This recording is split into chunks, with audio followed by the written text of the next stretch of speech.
Welcome to TAC Makes, a podcast produced by the Art Center in Corvallis, Oregon. The following episode is one of 6 conversations between artists and collaborators involved with the exhibition Wildfire Water.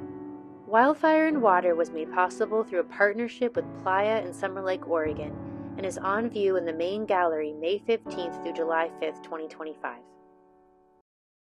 I'm Kathleen Dean Moore. My friends call me Kathy, and I count you among my friends. I'm a philosopher and an essayist, and it was a great privilege to be in the presence of artists. It was a real challenge for a person who works with the invisible, which is, say, a person who works with ideas, to come down to ground and be inspired by sand and mountains. We are held by what we cannot see. 7 a.m, 47 degrees. I'm up to my knees in sage and rabbit brush by the wide expanse of the Summer Lake Playa. Perfectly flat for 40 square miles, the playa is the chalky white bed of an ancient landlocked lake. Beside the empty expanse, I stand at the center of the 4 directions. To the east, through the haze of the alkali flat, I can make out the low line of the Diablo Mountains. Behind me to the west rise Winter Ridge and Deerhead Mountain, barren and gray after wildfires. Black spars stud the slopes, all that remain of juniper groves and lodgepole pines. A few lines of smoke rise from stumps still smoldering after the burn. From the south come the complaints of cattle. From the north, the rolling rattle of sandhill cranes.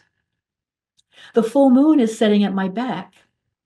With perfect synchrony, the sun is rising across the playa, sliced through with pink cirrus stripes and a thin layer of smoke held by cold air over the flat. A quarter circle of sun emerges, a half circle, 3/4. Can the earth be turning this quickly? And the sun escapes the mountains and stands alone. No breeze stirs, no bird calls out. In places only 100 miles away, in times only a few days past, microwaves, radio waves, electromagnetic pulses, and who knows what else shot through my body day and night.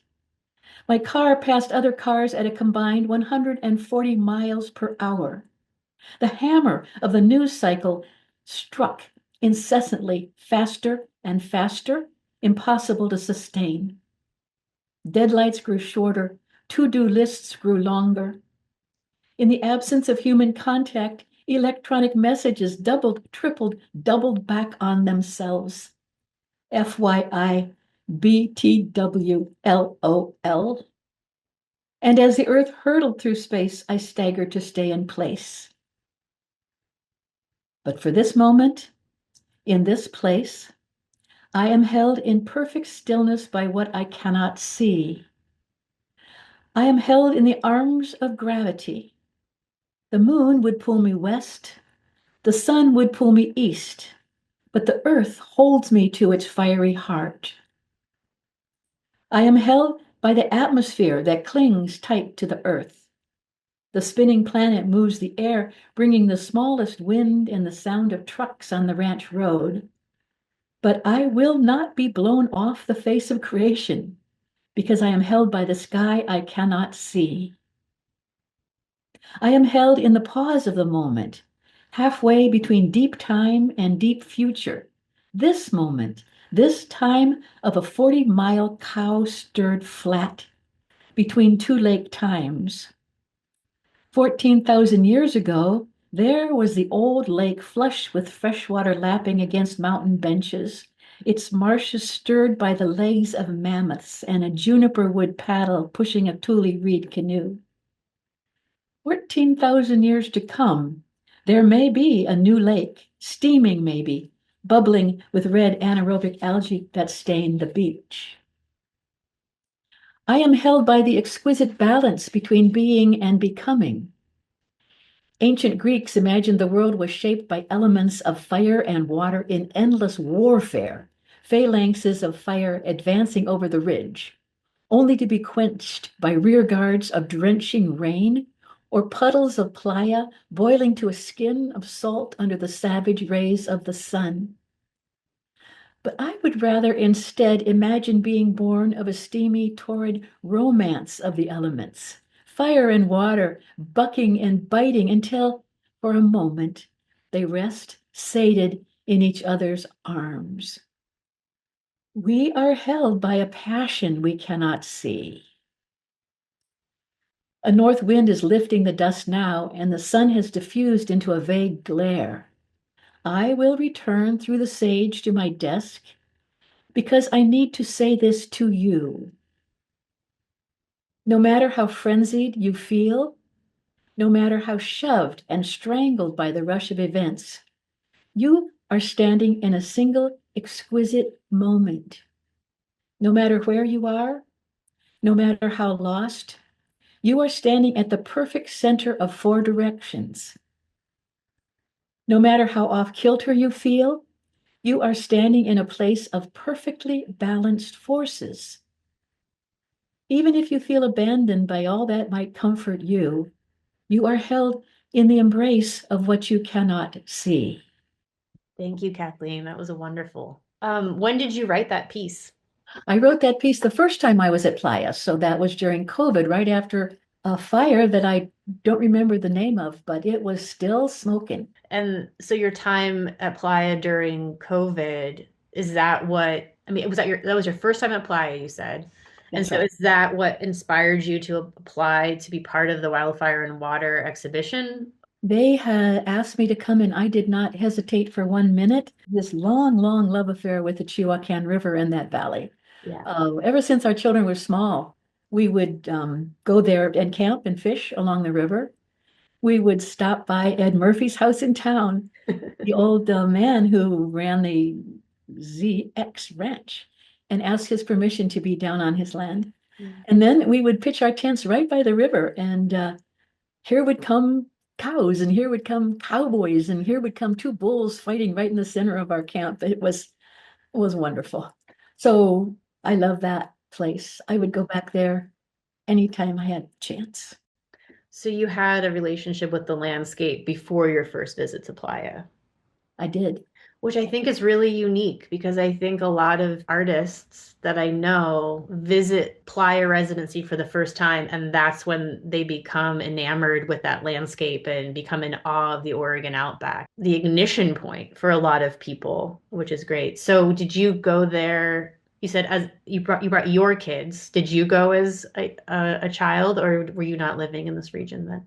No, I was living in Ohio. Where from in Ohio are you from? The town is called Berea. It's southwest of Cleveland. Okay. Yeah. I went to the That's University of Akron, so Oh, did you? yeah. Well, then you know that when I was living in Ohio, the river that was most famous was the Cuyahoga River. And we would go to the river to watch it. We would go to the river to watch it burn. Yes. Big clouds of smoke. So Yeah. when we moved to Oregon and found a river like the Chihuahuan, it was like the difference, to be perfectly honest, between heaven and hell. Mhm. I'm so grateful for the chance to go back then and think about it, in the context of the Playa Mhm. residency and in the context of all the thinking of artists that was going on and all those conversations there. So you could dig more deeply than when you're just sitting with a martini stirred by a juniper stick you just pull off the tree. Uh, So what was unique about that experience being there with those artists? How did it affect your work going forward, and the writings that you made about that time? it was really interesting being the only writer and the only philosopher among a group of visual artists and one Mhm. improvisational musician. It was interesting to see all of us engaged in our own intensive ways of watching and observing and immersing ourselves. I don't think that either I or they were prepared for how different our approaches were Mhm. and how we actually found common ground too. Leah Wilson, for example, said what we do is we ask questions and then we use our art to try to answer them. And I thought, well, for heaven's sake, that's exactly what I do. And in fact, the piece that I made for this exhibition was a kind of a result of that quandary.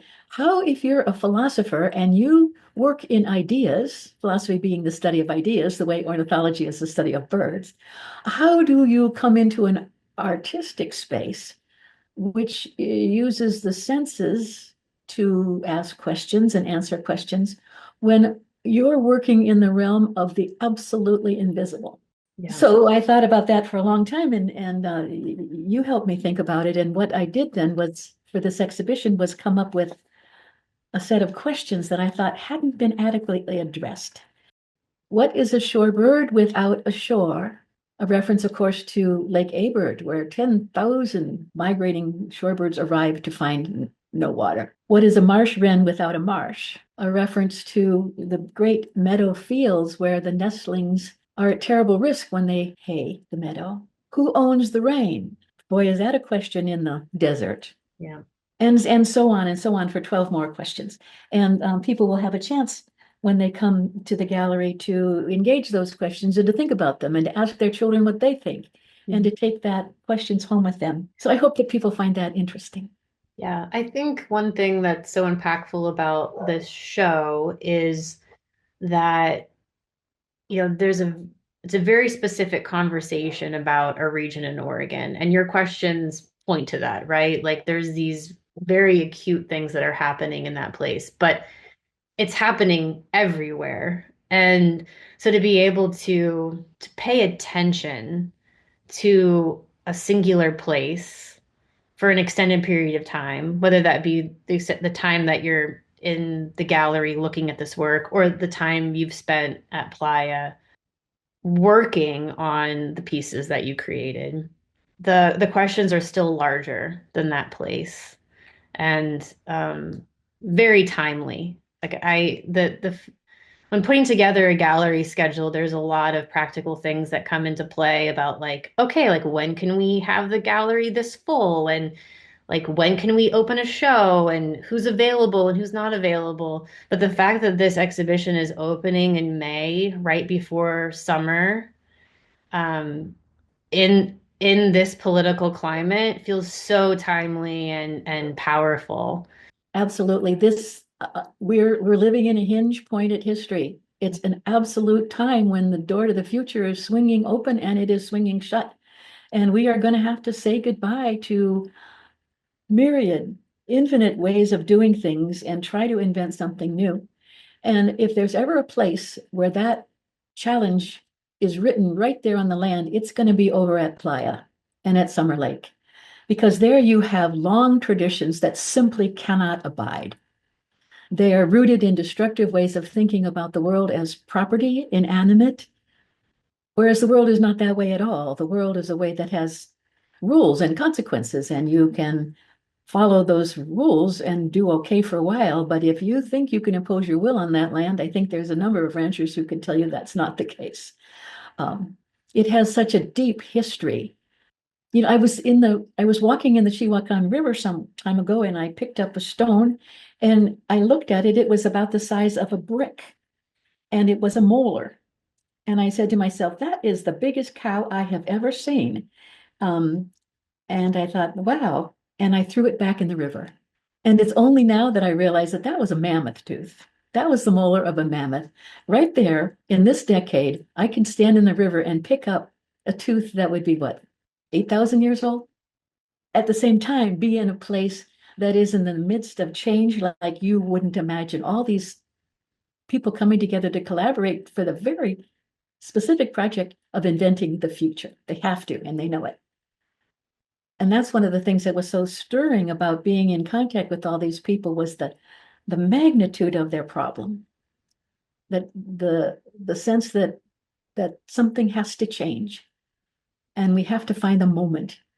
And this is going to be an act of imagination to reinvent this place like the world has never seen before. And so I think you're absolutely right that the challenges there in that valley are the exact challenges we face universally all around the world. It couldn't be, your exhibit couldn't be mounted at a more fraught time. This work was made over a year ago. And so, I mean, the problem continues, right? Magnifies. And I've sat in on a number of conversations as we've put together programming to attach to the exhibition. And speaking about the future has come up in almost every one of them. As disheartening as a lot of the conversations feel at times, the fact that there are, actually a really large group of people actively thinking about what to do in the future was uplifting for me because I don't think that that's happening everywhere yet. I think there's, kind of the suspension of disbelief in a lot of conversations our environmental around the environmental tragedy that we're all facing, right? And the fact that there are groups of people who are truly trying to collaborate to hopefully keep the landscape safe, the environment safe, and people safe. I mean, I think will need to happen more in the years to come, and it's an optimistic example, I guess, as I've sat in on these conversations. It is. So often after I give a talk about climate change or species extinction or ecosystem collapse, the question is always the same. It's what can one person do? The magnitude of the problems, what can one person do? And the answer I always quote Bill McKibben, and what he says is, well, stop being one person. Chris Norris, who was the executive director out at Playa, took me out into the wilderness, and she showed me this huge rock. It was a house-sized rock with a really shiny point on it, and that's the place where the mastodons would come and rub their shoulders and scratch their itches. And we stood there beside that place with our hands on the shine and talked about the future. We talked about the kind of collaborations that were going on, and it was deeply moving to know that we are part of a very long train of events, and that we have done things that have consequences, just as the mammoths absorbed the consequences of human decisions. And they didn't make it, but we have a chance. It's very moving. What makes Playa unique compared to other places that you have been? No, I think that the playa has the presence of the past in a way that is very unique. Um, you might go to Edinburgh, and everywhere you look are these old buildings. And so the presence of the past is there, but now we're really talking about the past. Right. We're talking about the deep past.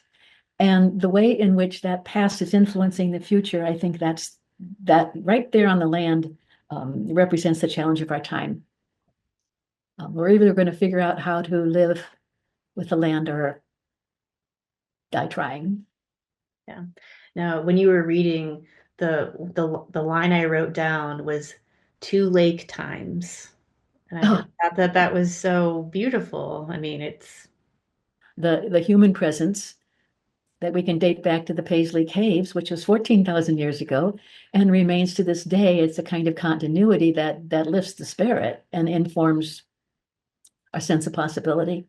like leaving the experience of being at this residency with these eight other people. Um, is there any work that specifically spoke to you and inspired you? We had a very brief time at the very end where we went from studio to studio, and we were able to see people's work, which was in many cases unfinished, in some cases complete and perfect. I was blown away by the dexterity and artistry of the work. Linda's piece about the watershed, which looks to me like a steer hide strung up to stretch in a frame of old wood, but is actually made of lace and embroidery thread, is stunning.